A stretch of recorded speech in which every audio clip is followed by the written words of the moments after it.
Hi everyone, my name is Parisa Verma and I'm a junior at Yale on the pre-med track, and I am very excited to announce our next session by Merck. So the title of today's section is Healthy Women, Healthy Economies, and I'm pleased to introduce our moderator, Ms. KENDRA Jones, Associate Director, Government and Public Affairs at Merck Healthcare.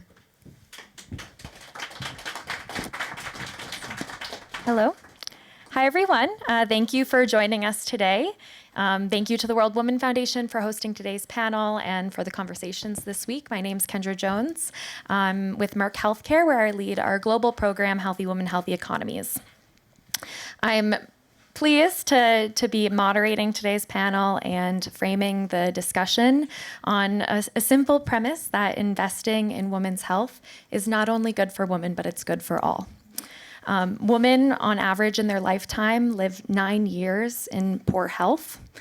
There's gaps in access to care, underrepresentation in clinical research, and other structural inequities, delays in access to education, missed opportunities in the workforce. And all of these inequities compound and have consequences, whether that is loss in productivity in the workforce, that's absenteeism, dropout.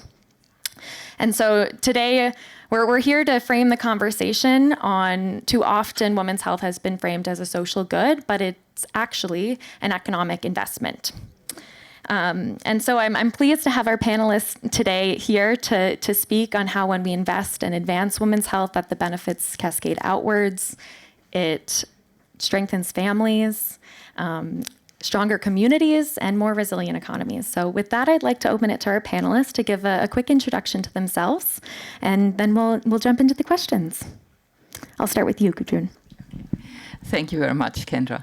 My name is Gudrun Sander. I'm a professor of business administration with a special emphasis on diversity management at the University of St. Gallen in Switzerland, and also the director of the Institute for International Management and Diversity Management. My name is SILVIA CANDAMIL NEIRA, and I'm the Vice Chair of the Global Initiative on Aging and Longevity, affiliated to the United Nations. And our goal is to create a world where 0 to 100, we are all relevant, and we have the grace to age well with opportunities for all, from healthcare, education, labor, financial sector, you name it, we're there.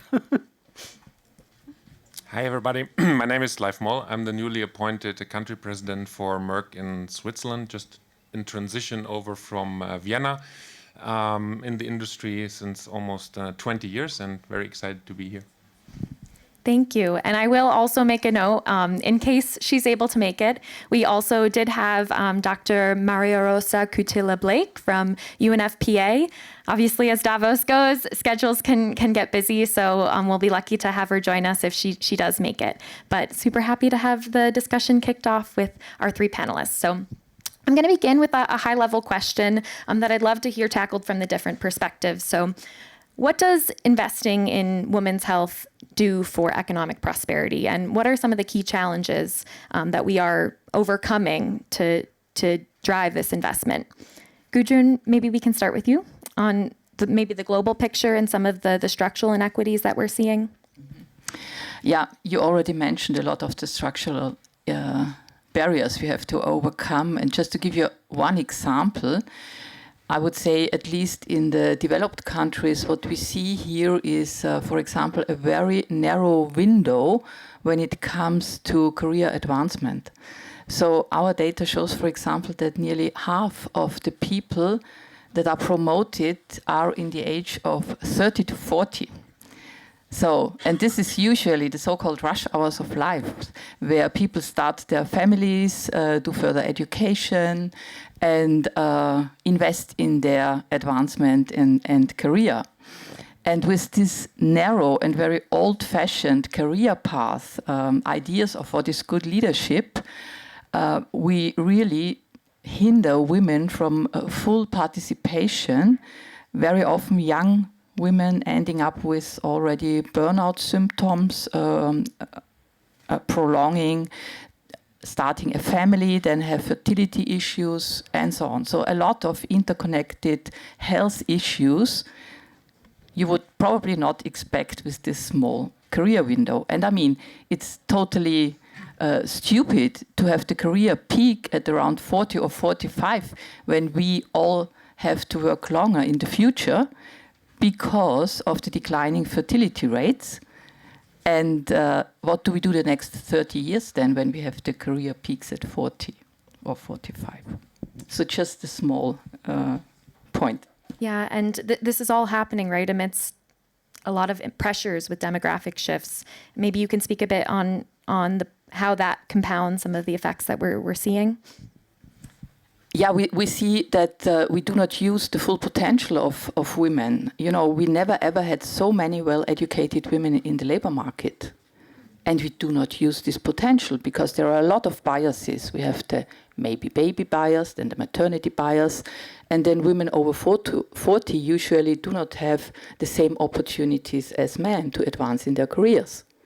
So highly well-educated women, and then we do not use this full potential of women and also impacting on their health with all these barriers they are facing. Thank you, Sylvia. Looks like you. I want to jump on right on that, Gudrun. So this is a huge global issue that is happening here, where we find we're 50% of the population, but we're not considered that 50% when it comes to healthcare.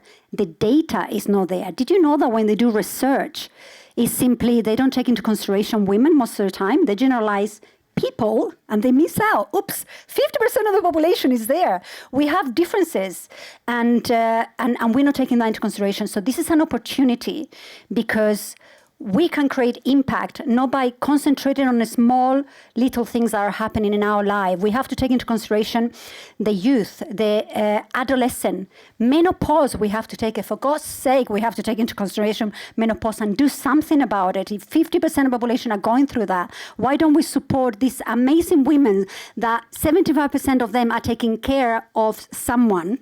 Is 75%, I'll repeat that again, we are the one taking care of the world, the youth and the seniors. That requires an applause because we are pretty awesome.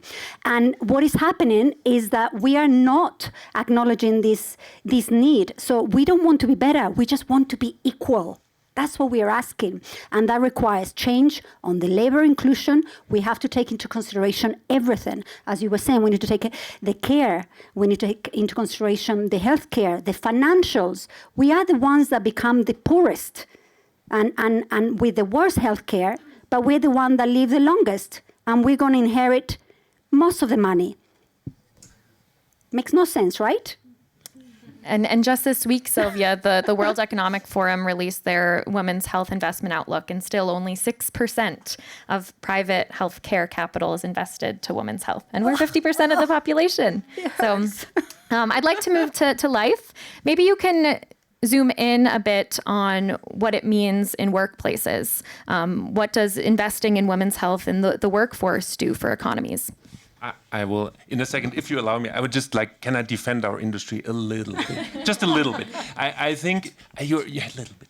I mean, there is no doubt that women are underrepresented in research and development, right? You've mentioned it, but I also think we've come quite a long way. There is more to go, but I think those days where clinical trials are mostly done or only done in men, those are thank God over. There is still not an appropriate representation of women and different groups of women, shall we say?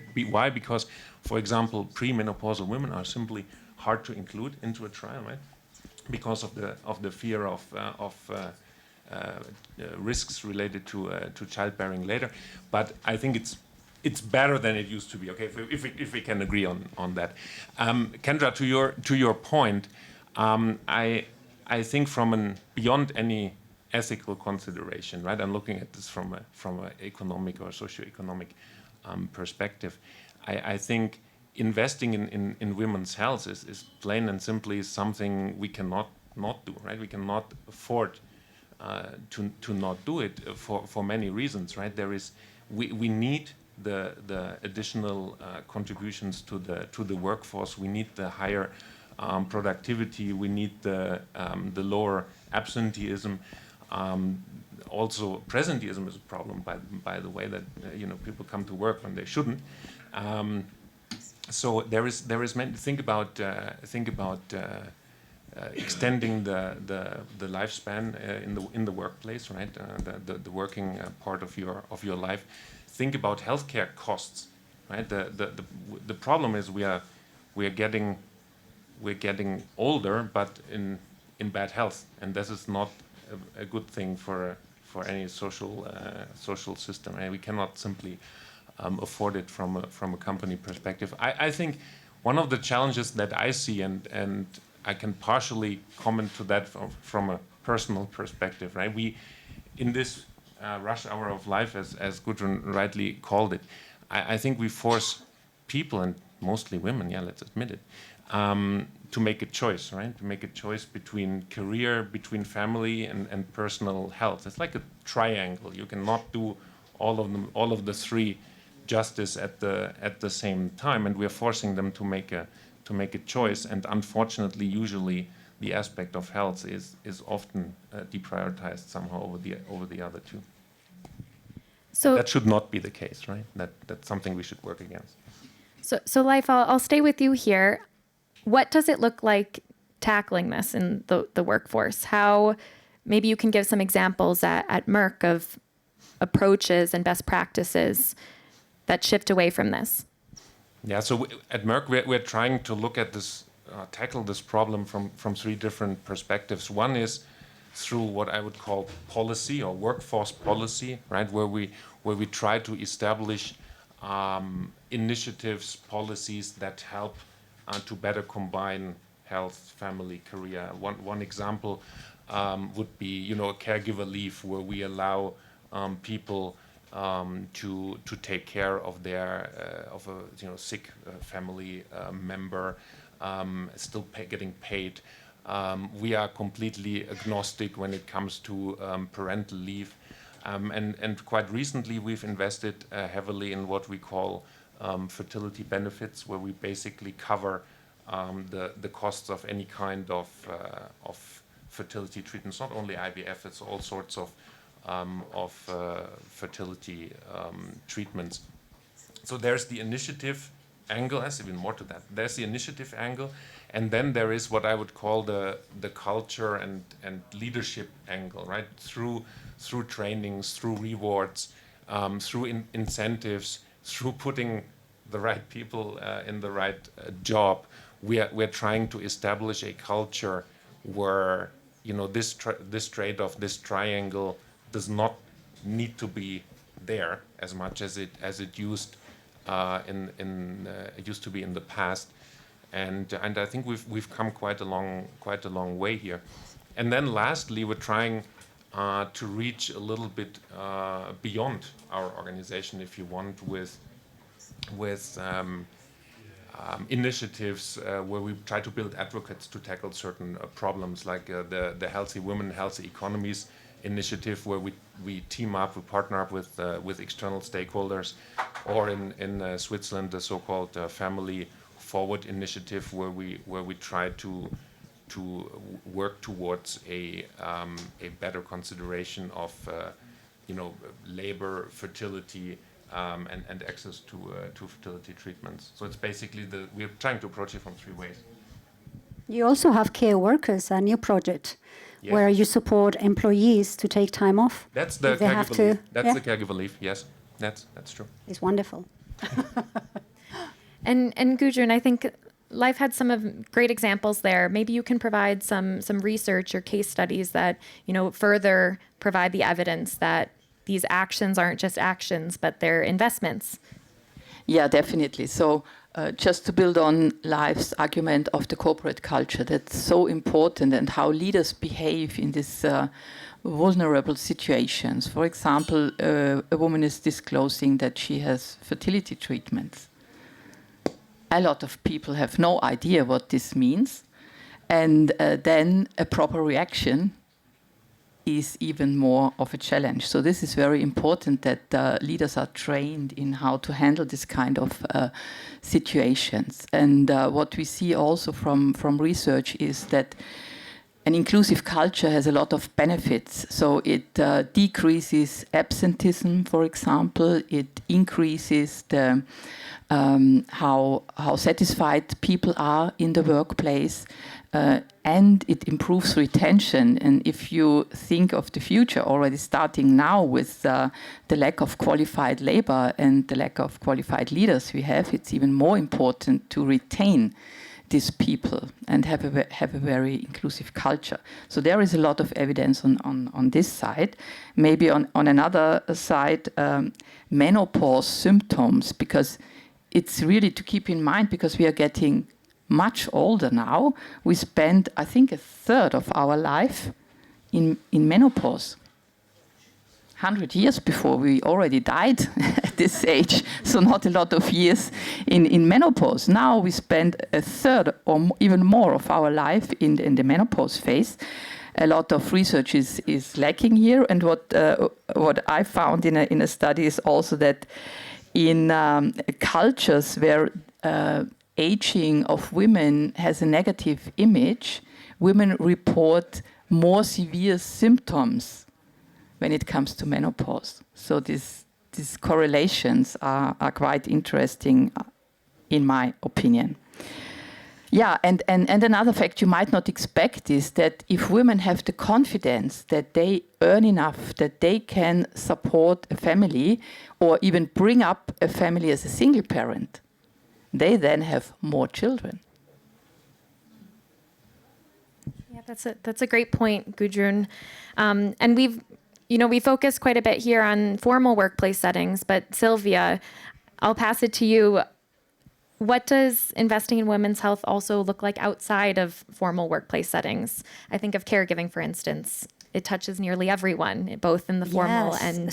So we found one of the first things that we did within GI Longevity is, so there is formal and informal care workers, right? We all are or will be involved with this. And it's one of the most invisible jobs. It is a job that is currently happening in the world. And it's affecting every aspect of our lives. So in truth, we thought, what do we do about this? We collaborated with Merck in Europe and EMD Serrano in the US in this magnificent project to elevate, to inspire people that are doing this job, formally and informally, to be even better educated, to be recognized, to be better paid, to be put into the agenda of everything that happens in the world. So we created courses, and because everything starts with education. So I think it's just the beginning of a lot of things that need to happen to be able to bring that into more labor inclusion and making more financial resilience. So the next thing, for example, we feel we need to find, and this is what we are working on within GI Longevity, how do we transition? Right now, if you want to get a job, people will look at your CV and think, okay, this is what you've studied, this is what you have worked. They don't think about all those 5, 10 years of your life where you might have taken a gap because you had to, because someone has to take care of the people that we love, and sometimes it means yourself. And that has transferable skills that no one is putting into that CV because we have not been told that this is acceptable. So that's the next thing that we're going to do, that we're doing right now. And a lot more things. We need to be creative. We've never been there before. We need to be creative. But care work is one of the top of our lists of what we all need to think together and how do we elevate it, especially with informal care workers. Because it's mostly female today, right? This informal care work. Right? Was it 75 three-quarters or something? Yeah. 75 to 80% of the global population doing this work. Yeah. Women. Doesn't necessarily need to be that way. Yes. But I think, right, Leif, when we also, when you were talking about, providing investments in women's health in the workplace, a lot of the benefits you were mentioning also extend to men. And I think I heard a really great insight yesterday that even these cases where, women are often the ones most comfortable advocating and having these conversations, but the fertility benefit, for instance, also expands to male infertility, and ultimately females are the advocates as well for the broader population. Yeah, absolutely. I think we need to look at this from an almost gender agnostic perspective, right? The fertility benefit is not tied to female employees, right? It doesn't matter the reason really. We are agnostic when it comes to that. Just one idea that crossed my mind. I think also we as men have a role to play to not only make this a female topic, right? When I was recently invited to a similar event in Vienna, and it's like, I hadn't read the invite properly. It said Healthcare Business Women of Austria. So I walk into the room. It's 100 people. I'm the only guy. I'm thinking to myself, okay, did I read the invite wrong or is there anything? But they were extremely. I was thinking like, am I intruding something here or what?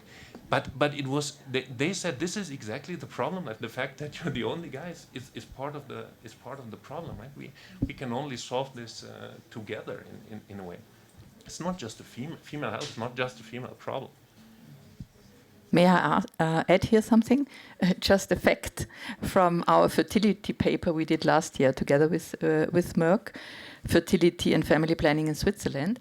And in 60%, the man is the reason for IVF treatment. The infertility of the man is the reason, not. So it's more often the man than the woman. Yes, true. So I want to take a minute and also open it up to the audience if there's any questions for the panelists. Or if no questions immediately, some time to think of some questions. But I'll have the panelists then. Gudrun, maybe we can start with you. When you're thinking of one action to prioritize or takeaways from today, what would you leave the audience with? Only one? We'll come back with time. No, of course, as a scientist, I would first advocate to close the data gap, but I leave this out for the moment. I would say really from the employer's perspective, offer more flexibility and offer new career paths. And so put away the pressure on the younger generation to have it all fixed within 10 years. And as a best practice example that relates to what Leif already said is that we really have to invest in further education of the leaders, that they can handle these situations properly and give the flexibility. Very often it's small things people need that makes their life much easier. And Leif, I'll go to you. What are the main recommendations that you would offer? I think we need to agree that we cannot continue like we're currently doing. Right? We can simply not afford it. The healthcare system is not set up in such a way that we can afford people getting older in bad health. Not only from a financial perspective, also from a resource perspective. The people that are supposed to take care of these patients are just not there.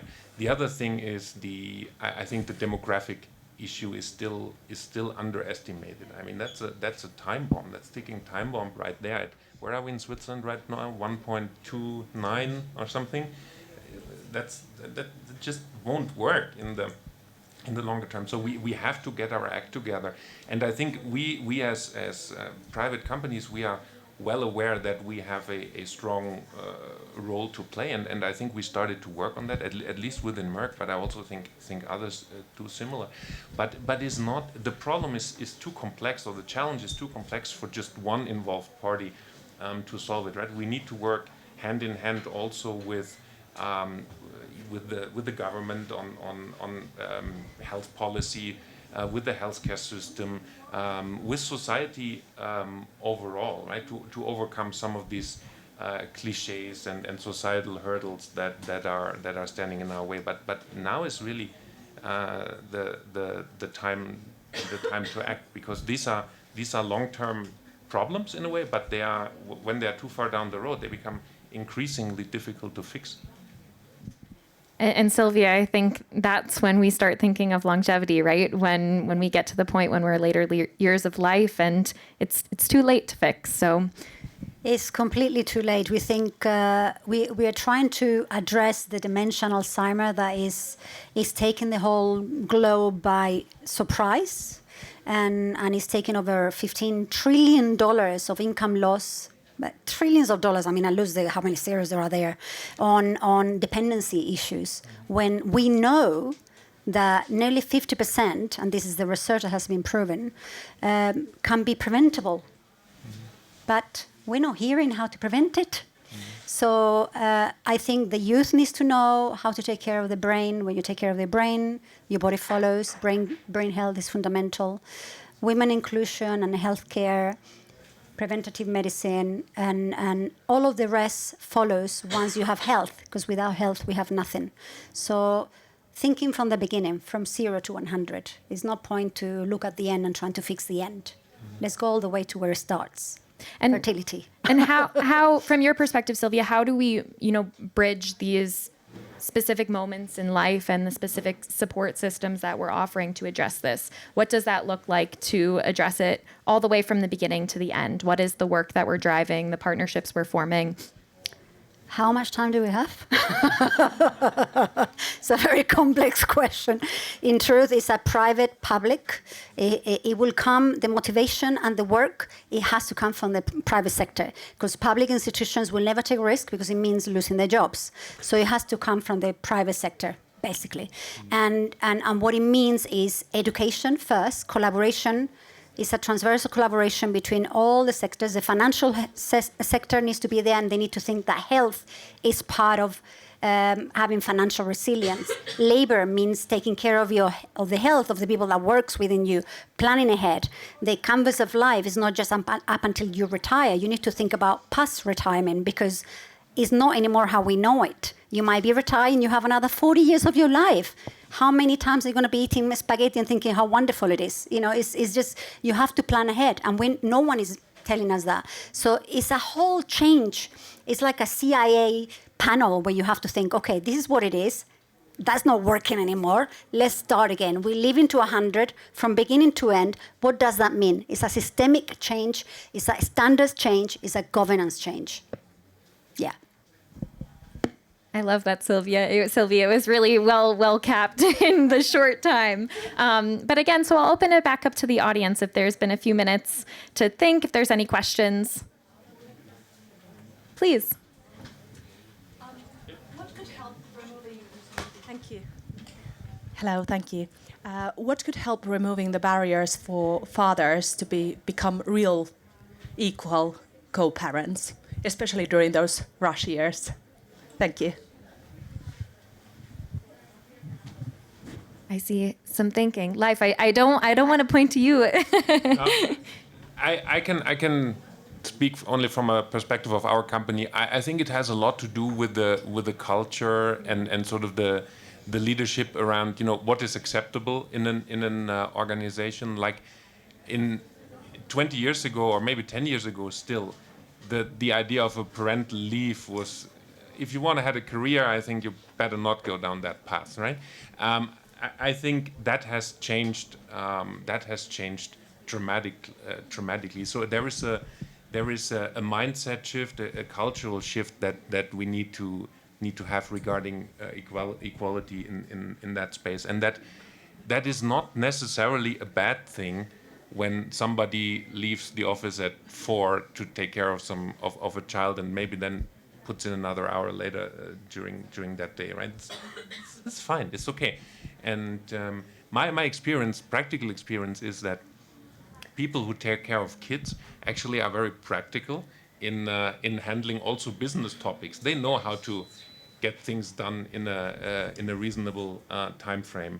So I think it has a lot to do with culture. Yeah, and I think inevitably, right? It's also being open about that. I think youth also follow example in the workplace, whether it's good or bad. So I think communicating on that when you are fulfilling parental responsibilities, whether you're a mother or a father, is definitely key to the mindset shift. Yeah, you need role models in the company, right? I see a few questions, so we have some time, so we can do 2 more, I think. I just have a quick question. I read an article, and it was an. Oh, sorry. So I read an article, and it was an NHS nurse who put in an extra hour because she had to pick up her kids. She was a single mom, and she had to pick up the kids from school, and they fired her actually. So, I mean, she wasn't transparent because she knew that the management wouldn't accept, and I'm sure she would have put the extra hours in, but she actually got dismissed for 6 months, immediate. So I'm just saying, I don't know. And if I might say about that, that's a very good point. Just in the UK, I presume that's in the UK, right? So in the UK, the current policy is to be able to earn a pension, you need to earn more than £10,000 on one job. When more than 30% of women have multiple jobs and earn a lot more than 10,000, but they're not granted access to the social healthcare service and pension. That's how policies have been set up by men. Full-time working men without caring No, for the families. I'm pretty sure that wouldn't happen in our company. Of course. Reasonably. I mean, but I think what's important there is also, right, again, we focused a bit on formal workplace settings where maybe it's not a shift worker or an hourly worker, but taking care of health and caregiving responsibilities and being able to make those life choices should also, expand outside of those formal settings. And I think that's from the policy perspective. Companies can enable that. I think Merck, our caregiver leave benefit, also applies to the shift workers, manufacturer workers that are, they're hourly, that might need to, they can't stop if their kid's sick during the work week, or they need to take care of their own health. So I think that's an excellent point. I see a question in the back that. It's not a question, it's a comment. I can talk loudly. Look to the Nordics. It's what you said. It's all about the system. In the Nordics, it doesn't matter if a father or mother go home because the kid is sick. No company will look down on a man going to pick up in the kindergarten, staying home, bringing the kid to the work. But the parent leave, we don't call it mother leave any longer, we call it parent leave. For that year, most of the men have 50% of their time. The good thing with women is that they have children 1 time in their lifetime. Men have it often 2 times because they meet a younger woman that also want to have children. So the system actually make it more safe to hire women in the Nordic than men. It's all about the system. Thank you. I see it with a white sleeve. Thank you. Then just to add one question, because obviously women's health is also a huge field for innovation, given that there's so much that still can be done. Can you talk a little bit about what's exciting? What products or services can women look forward to? What are you guys maybe working on when it comes to women's health? Is that a specific question for the Merck panelists? I think we can also maybe approach it from, an innovation perspective. Sylvia, you look like you have something to add. Yes, we see within GI Longevity, we see a lot of platforms, and there is certainly a lot of momentum right now. So in brain health, we know our brain has a completely different structure when we're going through the process of adolescent and then perimenopause. So that's been tested and analyzed. We're a lot more invested, is been going into it, and we've seen that it's different and it requires different healthcare. So there is a lot of applications now coming up for that. How to manage this, education about it. This is wonderful. I think it needs to be. There's a long way to go before the leaders realize what happens. There's no women going crazy. We just need the right support. And additionally to that, on health, we are seeing a lot more care on mental health as well. There's a lot more innovation because also women, we suffer a lot more with mental health. No wonder if the symptoms and the issues are are there. No one is telling us that that's normal, and they're telling us, oh, that's nothing to worry about, which is what a normal GP will tell you, because they haven't been trained. It's not even their fault. They haven't been trained. How can you know? So there's a lot more support and care about that, about the anxiety, the depression, the things, the symptoms, the body symptoms that we get. And so that's innovative. Yeah, and I think to the symptoms issue, Sylvie, for a lot of indications in disease areas, often, women's symptoms go unidentified or confused for something else. So hand in hand with the innovation, we're tackling, we're also addressing those critical system gaps, getting access to care, getting access to providers that know what this looks like for women and what to do about it. So I just want to build on that. I think even before any innovation, I think awareness would already, awareness about the specificities of the female body and their different response to drug interventions and other things would already dramatically help, even before any, groundbreaking device or pharmaceutical innovation. I have a small trick.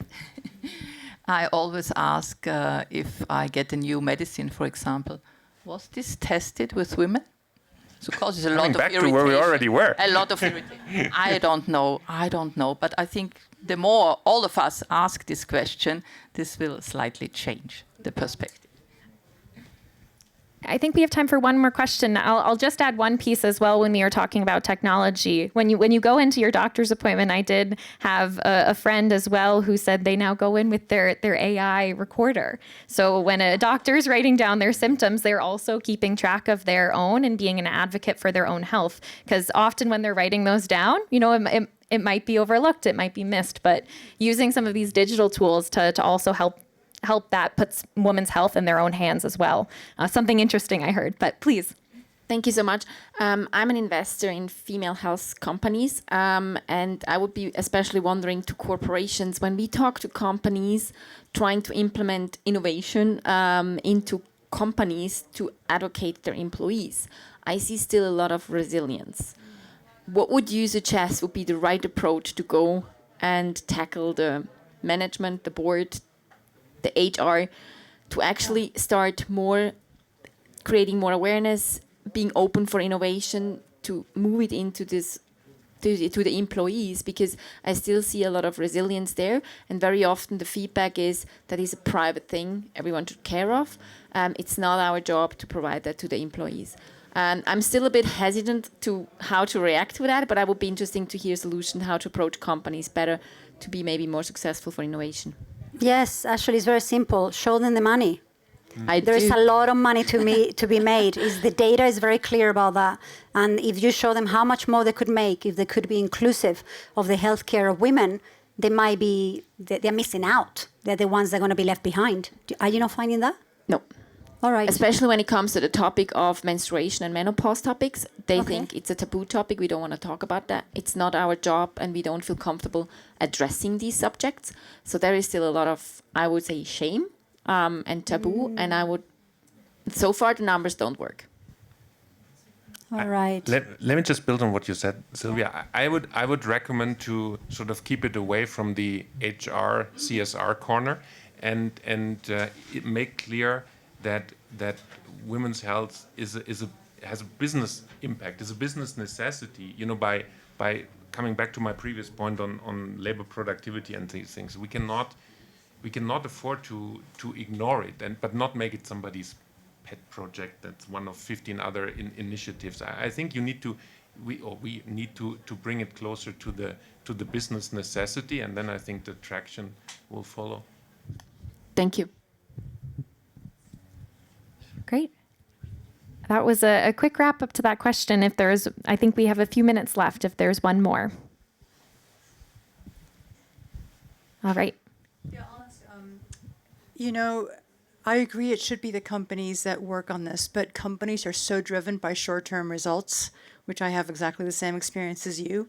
So what can we do to get companies to understand that we have to invest in long-term, it's not even long-term, but a change that doesn't impact my next quarter results or end year results? So what are useful strategies? Yeah, I think it's a question that we're all grappling with. And The big four, actually, the big investment funds in the world, they put longevity as one of those. And within that is women's health. So I think if you go into the BlackRock report, if you go into the biggest issues that are happening in the world, this is at the top of it. So I will talk to maybe women leaders, and I will, obviously you can't go against the flow, but I will go for the biggest. Go to the top of the agenda, the ones that can have the biggest impact. You get one, you get the rest. That's what I will do. That's how we're working. Otherwise, it's too hard. Thanks, Sylvie. And I think, like I referenced earlier on the panel, the recent World Economic Forum, their Women's Health Investment Outlook. And I think there's some good insights there as well on some of the white space. And as we're increasingly having these conversations on what the compounded impact is to economic return, social investment, I think it's only more clear that we continue to drive these conversations and push for it. So thank you so much for the questions, and to the panelists for such a great discussion. We started at a very high level on some of the broader economic impacts and also the consequences of not acting. And then we got to address some of the questions at the end here on how can we continue to push this forward in industry settings, in workplace settings, to advance and invest in women's health. So it's lovely to bring this to a close, and thank you again.